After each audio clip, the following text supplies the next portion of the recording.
Truth is making a comeback. America's Top Stories with Lisa K. Donner. Are the Democrats preparing to commit electoral suicide in the upcoming presidential election? That's the question that Washington political columnist Tim Donner is asking in what turned out to be a wildly popular article for LibertyNation.com this week. Tim joins us now from his perch on the west coast of Florida. Hi, Tim, and welcome to Truth TV. Okay, let's get right down to it. You write the Democrats are misinterpreting their mandate and dramatically overestimating the popularity of their agenda. What do you mean? Well, they picked up a 40-seat majority in the House in the 2018 midterms, and they've interpreted that as meaning that the people writ large in this country, the general electorate, favors socialist policies, when in fact what the Democrats had to do to win the 2018 midterms was to tamp down the rebellion, de-emphasize things like gun control and abortion in the lead up to that election in order that they could win. So they're misinterpreting their mandate apparently, because we've had 4 months of a socialist bent in the Democratic Party, and socialism, no matter what Bernie Sanders was able to achieve in 2016, socialism is still not something that one can envision the American people choosing in the 2020 presidential election. Tim, do you really think Richard Cohen speaks for a large portion of those who identify as Democrats? Well, I think that he does, because while the resistance wing of the party, the far left of the Democratic Party, gets most of the attention, led by the Pied Piper Alexandria Ocasio-Cortez, who everybody seems to be following, and nobody seems to be disciplining at all.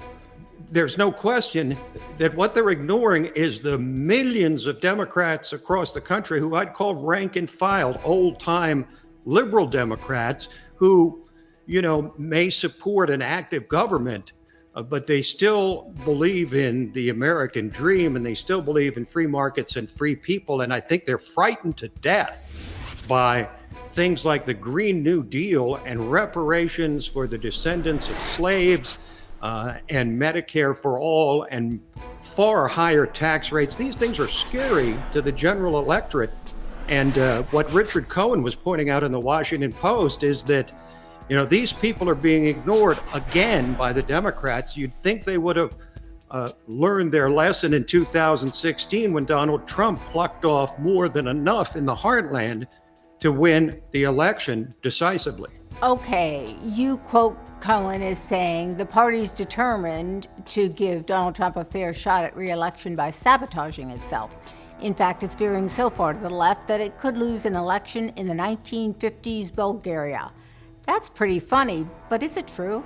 Well, look at the policies that the top tier of the Democratic Party, we're not talking outliers, we're not talking some obscure congressman from Maryland, we're talking Kamala Harris and Bernie Sanders and Cory Booker and the like. The top tier of candidates all support the Green New Deal, which involves a takeover of the entire economy by the federal government.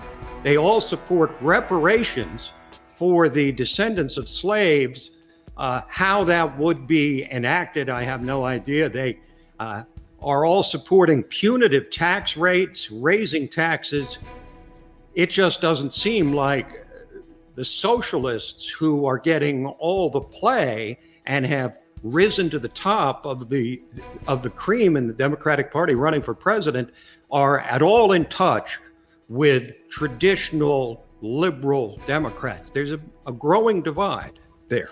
So if you had to compare the upcoming presidential election cycle to one in recent memory, which one would you choose and why? Well, I'm glad you asked that question, Lisa, because there was an election a full 47 years ago in 1972. The similarities between that election and 2020 are striking. You had a reviled president, Richard Nixon, who was despised by the left and the media.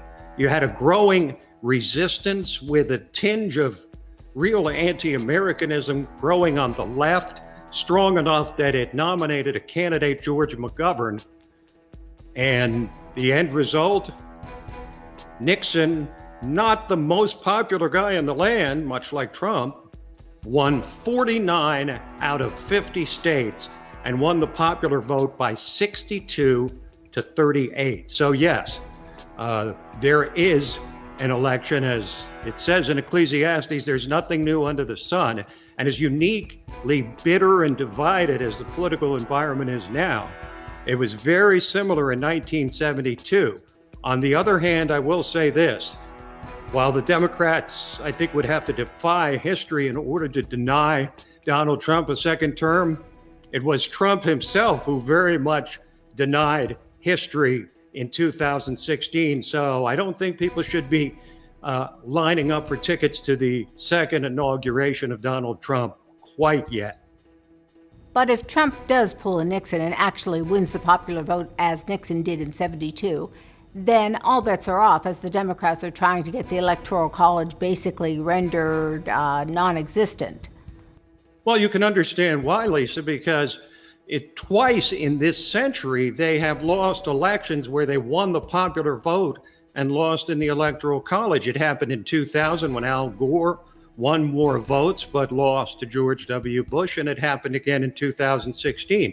So in the leftists' usual one-step thinking, they're like, well, we lost because of the Electoral College, so let's just get rid of the Electoral College. That'll solve everything. They hate the fact that states like Wyoming and Kansas and Idaho and the other states in flyover country have any voice at all in who gets elected president. Well, thanks very much. That's my better half of 33 years, and I must say, an excellent political analyst. Thanks, Tim. Thank you, Lisa.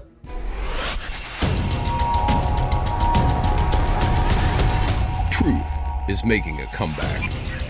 Visit us at libertynation.com.